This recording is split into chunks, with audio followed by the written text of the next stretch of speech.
Μαρία Βασιλάκου, βουλευτής των Πρασίνων της Βιέννης, πρόεδρος της κοινοβουλευτικής ομάδας στη Βιέννη και αντιπρόεδρος των Πρασίνων της Αυστρίας. Είμαι ο Μιχάλης Τρεμόπουλος και έχω εκλεγεί επικεφαλής του Ευρωψηφοδελτίου των Οικολόγων Πράσινων. Είμαι ο Νίκος Εξόκυλος, στο ψηφοδέλτιο των Οικολόγων Πράσινων στην τρίτη θέση. Είμαι υποψήφιος των Οικολόγων Πράσινων σε αυτές τις ευρωεκλογές, στην τέταρτη θέση.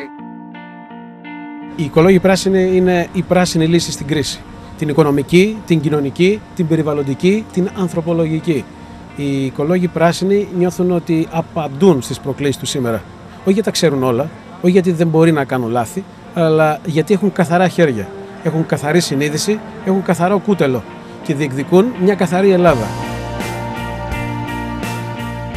Ο στόχος μας είναι μια πολιτική που αλλάζει τα δεδομένα, αλλάζει το πολιτικό σκηνικό, τη συζήτηση πολιτικά, αλλά ταυτόχρονα βοηθάει τους ανθρώπους να γίνουν οικολογικά και κοινωνικά πιο υπεύθυνοι. Δεν υπάρχουν σύνορα Αυστρία, Ελλάδα, Λουξεμβούργο, Βέλγιο. Είμαστε όλοι στον χώρο της Ευρώπης ένα κοινό κόμμα.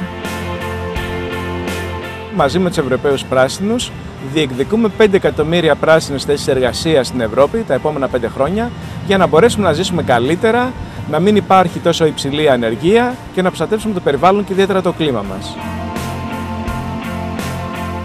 Η Πράσινη είναι το μόνο κόμμα που γνωρίζω το οποίο δεν βρίσκεται στα χέρια κανενός λόμπι.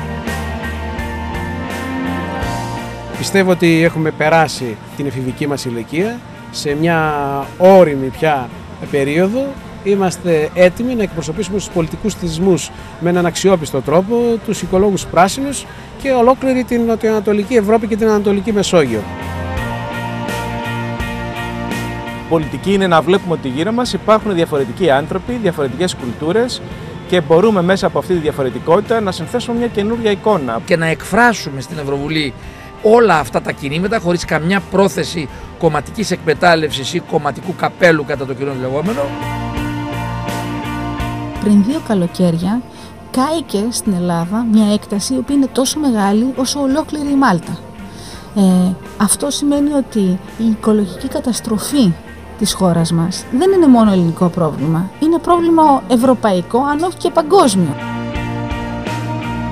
Αλλάζουν τον τρόπο της ζωής, βάζουν την πολιτική ατζέντα, διεκδικούν να βάλουν το αποτύπωμά τους στον 21ο αιώνα και πιστεύουμε ότι αυτό μπορεί να αγκαλιαστεί από όλο ένα και περισσότερους πολίτες. Ζούμε μια βαθιά οικονομική, κοινωνική και περιβαλλοντική κρίση. Μπορεί να μείνουμε θεατές ή μπορεί να δράξουμε την ευκαιρία για να αλλάξουμε, για να πετύχουμε και μια οικονομία που έχει πραγματικά σωστά κοινωνικά και περιβαλλοντικά αποτελέσματα, να δημιουργήσουμε θέσεις εργασίας και να βελτιώσουμε τις περιβαλλοντικές μας επιδόσεις. Όταν βρισκόμαστε πλέον στο επίκεντρο της κρίσης, δεν χρειαζόμαστε πλέον δυνάμεις που να σκέφτονται τι να κάνουν, χρειαζόμαστε δράση, άμεση δράση. Και όποιος θέλει να υπάρξει άμεση δράση και όποιος θέλει προπάντων να υπάρξει άμεση πίεση για να υπάρξει δράση, πρέπει να δώσει την ψήφο του και την εμπιστοσύνη του στους πράσινους που ξέρουν τι γυρεύουν αυτές τις μέρες.